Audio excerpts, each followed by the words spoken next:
Hello my dear students, in this lecture we will see another classification of load, that is variable load.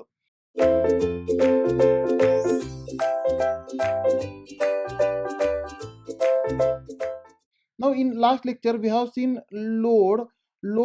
For defining load we need magnitude, we need magnitude, we need direction, and we need point of application. We need point of application to define any load.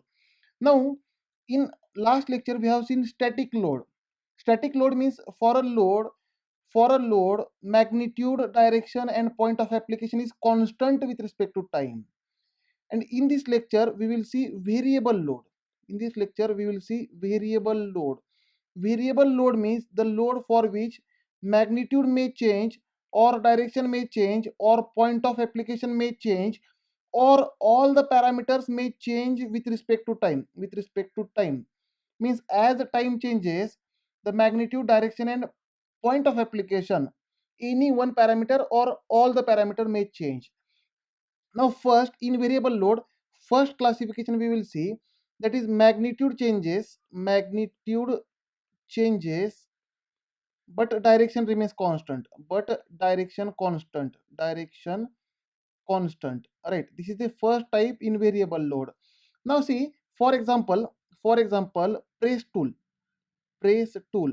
Now press tool is nothing but, for cutting operation we are applying compressive load. Now in press tool, or let's say hydraulic press, the compressive load is slowly increasing from 0 to maximum, and the operation is done at maximum load.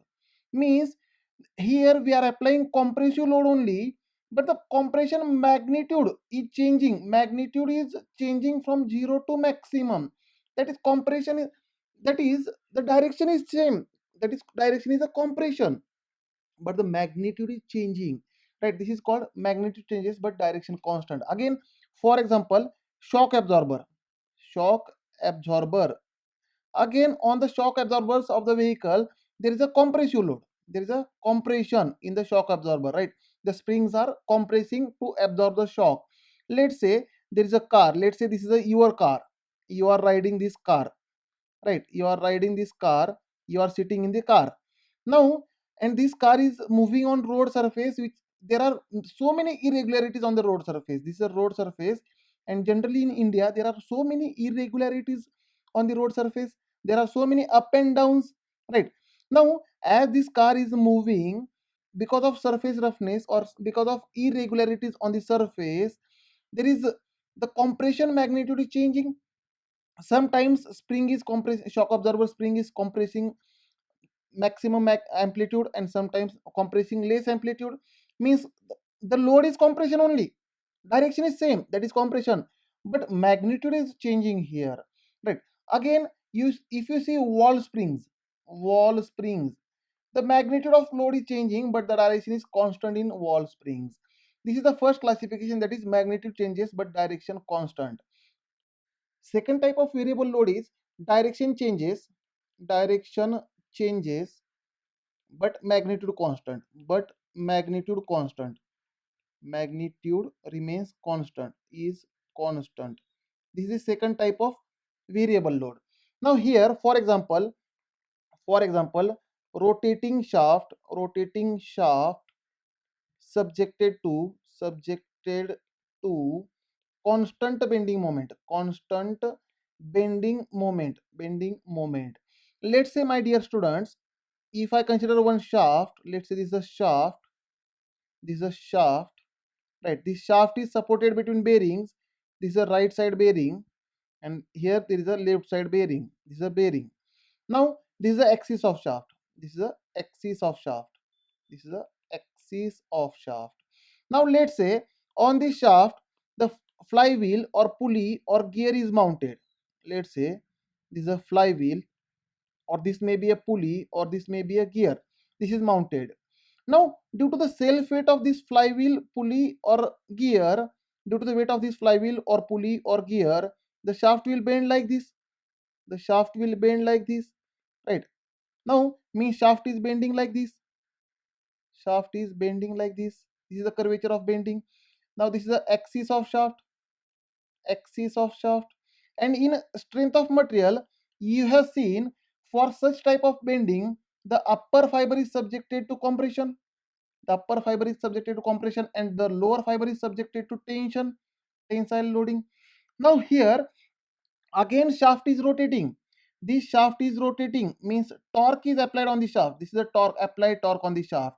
Now my dear students, see in the diagram, see in the initial diagram, as shaft is rotating, that means initially the upper fiber was in compression and the lower fiber was in tension. Now as due to the rotation, this upper fiber comes downward after some time, means this upper fiber is becoming downward fiber, means initially it was in under compression, then it is becoming under tension.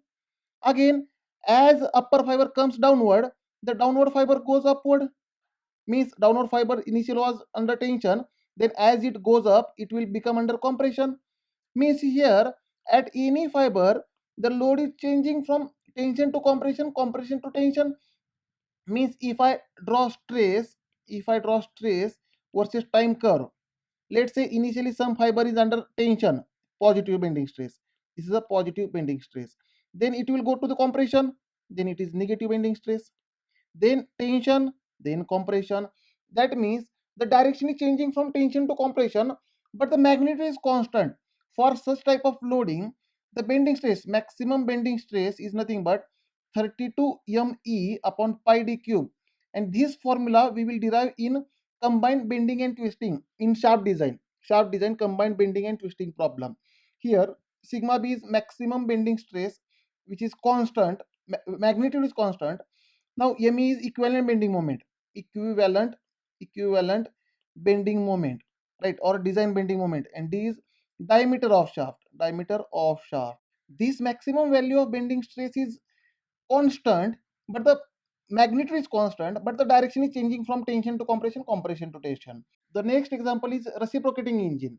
For this reciprocating engine, this is a cylinder of a engine, cylinder of a engine.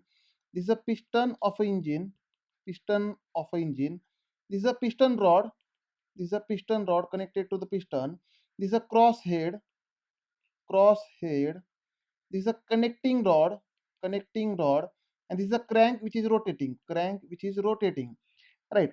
Now for cylinder, this is a outer dead center, and this is a inner dead center, inner dead center. Now see my friends, for this piston cylinder mechanism, you have seen in pressure vessel topic, pressure vessel topic, you have seen that there is a radial stress, there is a radial stress which is always compressive, which is always compressive, which is on this cylinder. There is a radial stress which is always compressive. There is a hoop stress on the cylinder, hoop stress on the cylinder, which is always tensile. And there is longitudinal stress on the cylinder, longitudinal stress on the cylinder, which is again always tensile on the cylinder, right? This you have seen in strength of material. But here we are discussing about the piston rod. Here we are discussing about the piston rod. What will be the nature of stress or loading on the piston rod? Now students, see here, as piston moves from ODC, outer dead center, to inner dead center, right? At that time, see the motion of this piston, outer dead center to inner dead center, means between cross head and piston, the piston rod will compress, right? The piston rod, whenever motion is from ODC to IDC, inner dead center, the piston rod will be under compression. And as this piston rod or piston moves from inner dead center to outer dead center, see my friends, as piston is moving from inner dead center to outer dead center, means between crosshead and piston, this, that is inner dead center to outer dead center, this piston rod is under tension, right? This piston rod is under tension, and this piston is continuously reciprocating.